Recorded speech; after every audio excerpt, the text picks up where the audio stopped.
Bonne chose de faite. Alors là, j'ai acheté des pneus. Alors, ici, c'est pas comme en Suisse. Il faut acheter les pneus d'un côté. Il faut acheter l'huile d'un côté. Après, il faut aller chez quelqu'un, amener l'huile, et puis il échange l'huile. Il faut, enfin, un peu tout comme ça, quoi. Mais voilà, c'est tout fait, quoi. Ça, c'est bon.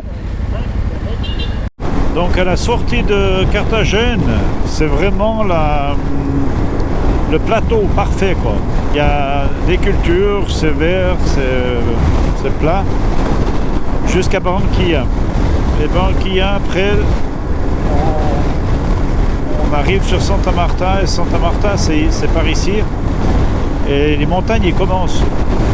C'est les fameuses montagnes du nord de la Colombie. Et ça, c'est vraiment où il y a les plus grosses montagnes du nord, quoi, définitivement. Ça s'appelle la Sierra Nevada. Et je crois que c'est comme ça qu'ils l'appellent, Sierra Nevada.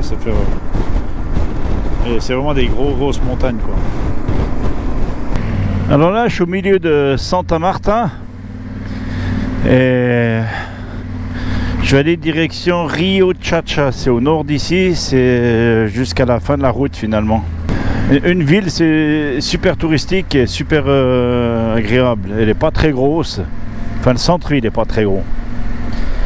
Et c'est assez plaisant. Voilà, ça c'est la centre-ville principale où il y a tous les touristes qui viennent. Et puis on est au bord de l'eau, quoi. Ah, voilà, je vais y aller là-bas. Bon, c'est le port. Et ce qui se passe ici, vu que c'est quand même super touristique et super connu et super beau, il y a beaucoup de bateaux de croisière. Et des bateaux de croisière qui viennent depuis les États-Unis, qui font toutes les Caraïbes, quoi.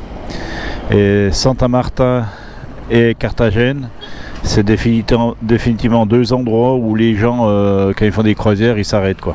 L'autre jour, le casque, je trouvais qu'il bougeait énormément, alors j'ai essayé de le gonfler un petit peu de chaque côté, et puis il bougeait encore. Puis finalement je me suis rendu compte sur le crâne, j'avais deux, trois boutons, quoi, sur le cuir chevelu qui était un petit peu bizarroïde. Et en fait j'ai jamais nettoyé mon casque, quoi.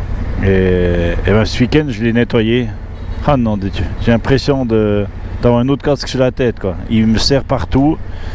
Et puis il sent bon, quoi. C'est top. Je vais vous montrer quelque chose de très important.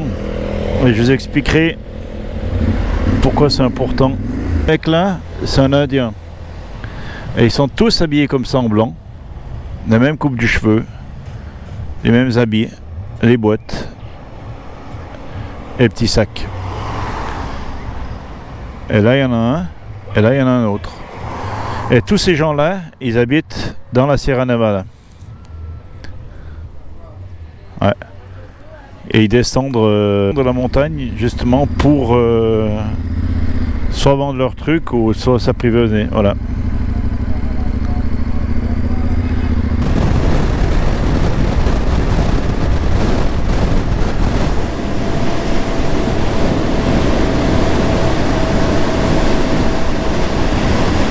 Alors en passant ces beaux paysages, je vais vous expliquer une petite histoire là parce que c'est important pour moi.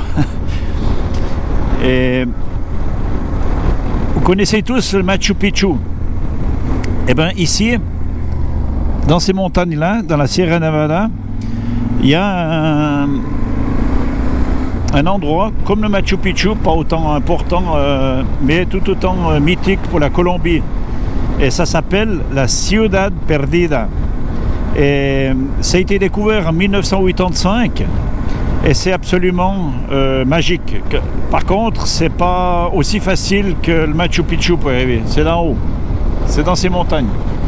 Et moi, je l'avais fait à l'époque. Il fallait 7 jours de marche pour monter. Et ceux qui me connaissent très très bien, c'est là que j'ai eu mon accident, qu'il m'a fallu 1 année et demie pour me remettre la tête sous l'eau et suite aux séquelles. Et c'était là en haut. Et à l'époque, il y avait un Indien justement, un peu plus malin que la moyenne. Il avait senti le filon qu'il y avait des touristes à Santa Marta, puis il a cherché 2-3 demi-fous là. Et j'en faisais partie, et puis on était dans les premiers à monter à la Ciudad Perdida. Ça ne se faisait pas à l'époque, pour la simple et unique raison, c'est que toutes ces montagnes-là, c'était le territoire des FARC. Et c'était pas possible d'aller là-bas, à moins de connaître, parce qu'autrement, tu passais à travers leur campement, puis ben, c'était bon, quoi. Et lui, il connaissait des... Ben, il était de là-bas, il connaissait où il y avait les FARC, où on pouvait aller, où on pouvait pas aller. Et on avait fait ça plus ou moins en 7 jours. Et c'était une expérience absolument magnifique, quoi. Magnifique. Et quand vous arrivez là-bas en haut, c'est magique. Par contre, moi je l'ai fait, le gaillard là et moi et les autres, on coupait les arbres, les machins, les branches pour pouvoir passer parce qu'il n'y avait pas de chemin, il n'y avait rien, quoi. Il fallait 7 jours.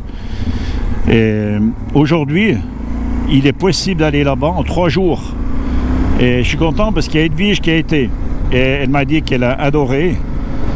Bon, elle m'a aussi dit que c'est pas aussi facile que...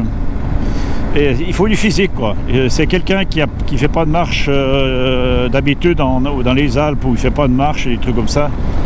C'est mieux pas d'y aller parce que c'est quand même assez physique. C'est des journées à 5-6 heures de marche. Et par contre, quand vous y arrivez, le résultat il est absolument magnifique. Alors, je vous encourage à regarder sur Internet la Ciudad Perdida. Donc, si vous voulez venir en Colombie et faire un petit peu de marche et découvrir quelque chose de mythique et exceptionnel, et à savoir que le Machu Picchu et la Ciudad Perdida, il y a quelque chose en commun. Je vous laisse découvrir, quoi. Je ne vais pas tout vous dévoiler, mais c'est magique, c'est absolument magique. Et puis par contre, ceux qui sont un petit peu moins excités par la marche et puis qui veulent venir ici, personnellement, les plus belles plages, j'en ai vu, hein. Bon, je ne suis pas un fou des plages, mais les plus belles plages que j'ai vues dans ma vie, c'est ici. Ça s'appelle le parc Tayrona. Donc ça, vous pouvez aussi regarder sur Internet, le parc Tayrona. Et celui qui veut des plages, des Caraïbes, à faire rêver, ben ils sont là. Alors me voilà à Rio Chacha. Et il n'y a vraiment rien d'intéressant ici, il n'y a pas de touristes d'ailleurs là. Et c'est la dernière ville où c'est goudronné. Après, pour 250 km, c'est que de la piste, que du sable. Ben, c'est la plage, quoi. Maintenant, l'histoire, c'est voir si je peux y aller ou pas, quoi. C'est ça. C'est la fin de la route, elle est là. Mais avant de me lancer sur cette route-là, j'ai envie de parler avec des flics, quoi. Voilà, c'est exactement ça. Mais bon, il n'y a pas de flics. C'est la route qui est finie. Il n'y a plus de route après. Et puis la route, elle continue là, puis c'est la piste. Mais je ne vais pas m'aventurer là tant que je n'ai pas parlé avec ces gens parce que je ne sais pas à quoi m'attendre et j'ai pas le choix, quoi, là. Il faut que je trouve des flics, quoi. Dans l'état de La Guajira. Et la capitale de La Guajira, c'est Rio Chacha. Et Rio Chacha, finalement, c'est une ville. Pas une énorme importance, il y a environ 200 000 habitants. Par contre, le conflit qui a plus marqué la ville, c'est, vous connaissez tous les pirates des Caraïbes. Eh ben, cette histoire des pirates des Caraïbes, devrait dire, c'est à cause de cette ville. La ville où les pirates ont le plus attaqué.